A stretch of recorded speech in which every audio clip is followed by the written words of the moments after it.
Lahore central jail में 23 मार्च 1931 की शुरुआत किसी और दिन की तरह ही हुई थी। फर्क सिर्फ इतना था कि सुबह सुबह जोर की आंधी आई थी, बहुत तेज।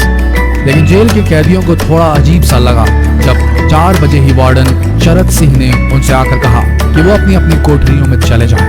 उन्होंने कारण नहीं बताया था, उनके मुंह से सिर्फ ये निकला कि आदेश ऊपर से है। अभी कैदी सोच ही रहे थे कि माजरा क्या है। जेल का नाई बरकत हर कमरे के सामने फुसफुसाते हुए गुजरा कि आज रात भगत सिंह, राजगुरु और सुखदेव को फांसी दी जाने वाली है। उस क्षण की निश्चिंता ने उनको झकझोर कर रख दिया।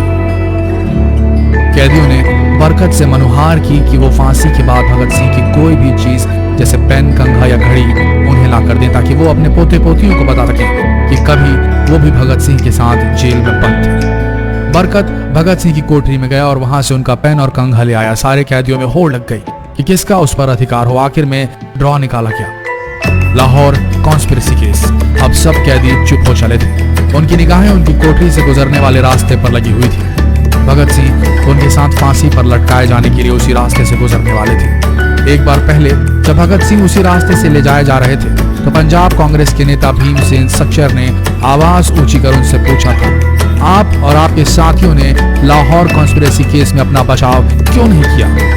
भगत सिंह का जवाब था, इनकलाबियों को मरना ही होता है क्योंकि उनके मरने से ही उनका अभियान मजबूत होता है, अदालत में अपील से नहीं। वार्डन शरद सिंह भगत सिंह के खैर ख्वाह थे और अपनी तरफ से जो कुछ बन पड़ता था उनके लिए किया करते थे।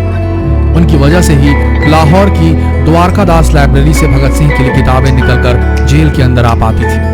भगत सिंह की जेल की जिंदगी काफी कठिन थी। किताबें पढ़ने का शौक हो चला था उन्हें कि एक बार उन्होंने अपने स्कूल के साथी जयदेव कपूर को लिखा था कि वो उनके लिए कार्ल लिबनेख्त की मिलिट्रिज्म, लेनिन की लेफ्ट विंग कम्युनिज्म और ऑप्टन सिंक्लेयर का उपन्यास द स्पाई कुलबीर के जरिए भिजवाएं। भगत सिंह जेल की कठिन जिंदगी के आदी हो चले थे। उनकी कोठरी नंबर 14 का फर्श पक्का नहीं था, उस पर घास उगी हुई थी। कोठरी में बस इतनी ही जगह थी कि उनका 5 फुट 10 इंच का शरीर बमुश्किल उसमें लेट पा। भगत सिंह को फांसी दिए जाने से 2 घंटे पहले उनके वकील प्राणनाथ मेहता उनसे मिलने पहुंचे। मेहता ने बाद में लिखा कि भगत सिंह अपनी छोटी सी कोठरी में पिंजड़े में बंद शेर की तरह चक्कर लगा रहे थे। इनकलाब जिंदाबाद। उन्होंने मुस्कुराकर मेहता को स्वागत किया और पूछा कि आप मेरी किताब रेवोल्यूशनरी लेनिन लाए या नहीं। जब मेहता ने उन्हें किताब दी तो वे उसे उसी समय पढ़ने लगे मानो उनके पास अब ज्यादा समय न बचा। मेहता ने उनसे पूछा कि क्या आप देश को कोई संदेश देना चाहेंगे। भगत सिंह ने किताब से अपना मुंह हटाए बगैर कहा, सिर्फ 2 संदेश, साम्राज्यवाद मुर्दाबाद और इनकलाब जिंदाबाद। इसके बाद भगत सिंह ने मेहता से कहा कि वो पंडित नेहरू और सुभाष चंद्र बोस को मेरा धन्यवाद पहुंचा दें जिन्होंने मेरे केस में गहरी रुचि ली थी। भगत सिंह से मिलने के बाद मेहता राजगुरु से मिलने उनकी कोठरी पहुंचे। राजगुरु के अंतिम शब्द थे, हम लोग जल्द मिलेंगे। सुखदेव ने मेहता को याद दिलाया कि वो उनकी मौत के बाद जेलर से वो कैरम बोर्ड ले लें जो उन्होंने उन्हें कुछ महीने पहले दिया था। मेहता के जाने के थोड़ी देर बाद जेल अधिकारियों ने तीनों क्रांतिकारियों को बता दिया कि उनको वक्त से 12 घंटे पहले ही फांसी दी जा रही है। अगले दिन सुबह 6 बजे की बजाय उन्हें उसी शाम 7 बजे फांसी पर चढ़ा दिया जाएगा। भगत सिंह मेहता द्वारा दी गई किताब के कुछ पन्ने ही पढ़ पाए थे। उनके मुंह से निकला, क्या आप मुझे इस किताब का एक अध्याय भी खत्म करने नहीं देंगे? भगत सिंह ने जेल के मुस्लिम सफाई कर्मचारी बेबे से अनुरोध किया कि वो उनके लिए उनको फांसी दिए जाने से एक दिन पहले शाम को अपने घर से खाना जरूर लाएं। लेकिन बेबे भगत सिंह की इच्छा पूरी नहीं कर सके क्योंकि भगत सिंह को 12 घंटे पहले फांसी देने का फैसला ले लिया गया और बेबे जेल के गेट के अंदर ही नहीं घुस पाए। थोड़ी देर बाद तीनों क्रांतिकारियों को फांसी की तैयारी के लिए उनकी कोठरियों से बाहर निकाला गया। भगत सिंह, राजगुरु और सुखदेव ने अपने हाथ जोड़े और अपना प्रिय आजादी की गीत गाने लगे। कभी वो दिन भी आएगा कि जब आजाद होंगे हम, ये अपनी ही जमीन होगी या अपना आसमान होगा। फिर इन तीनों का एक एक करके वजन लिया गया। सबके वजन बढ़ गए थे। इन सब से कहा गया कि अपना आखिरी स्नान करें। फिर उनको काले कपड़े पहनाए गए लेकिन उनके चेहरे खुले रहने दिए गए। शरद सिंह ने भगत सिंह के कान में फुसफुसा कर कहा कि वाहिगुरु को याद करो। फांसी का तख्ता भगत सिंह लिए बोले, पूरी जिंदगी मैंने ईश्वर को याद नहीं किया। असल में मैंने कई बार गरीबों के कलेश के लिए ईश्वर को कोसा भी है। अगर मैं अब उनसे माफी मांग लूं तो वो कहेंगे कि इससे बड़ा डरपोक कोई नहीं। इसका अंत नजदीक आ रहा है, इसलिए ये माफी मांग रहा है। जैसे ही जेल की घड़ी ने 6 बजाया, कैदियों ने दूर से आती कुछ पद चांपें सुनी। उनके साथ भारी बूटों के जमीन पर पड़ने की आवाजें भी आ रही थी। साथ में एक गाने का भी दबा स्वर सुनाई दे रहा था। सरफरोशी की तमन्ना अब हमारे दिल में है। सभी को अचानक जोर जोर से इंकलाब जिंदाबाद और हिंदुस्तान आजाद हो किनारे सुनाई देने लगे। फांसी का तख्ता पुराना था, लेकिन फांसी देने वाला काफी तंदुरुस्त। फांसी देने के लिए मसीही जल्लाद को लाहौर के पास शाहदरा से बुलवाया गया था। भगत सिंह इन तीनों के बीच में खड़े थे। भगत सिंह अपनी मां को दिया गया वो वचन पूरा करना चाहते थे कि वो फांसी के तख्ते से इनकलाब जिंदाबाद का नारा लगाएंगे। लाहौर जिला कांग्रेस के सचिव पिंडी दास सोंधी का घर लाहौर सेंट्रल जेल से बिल्कुल लगा हुआ था।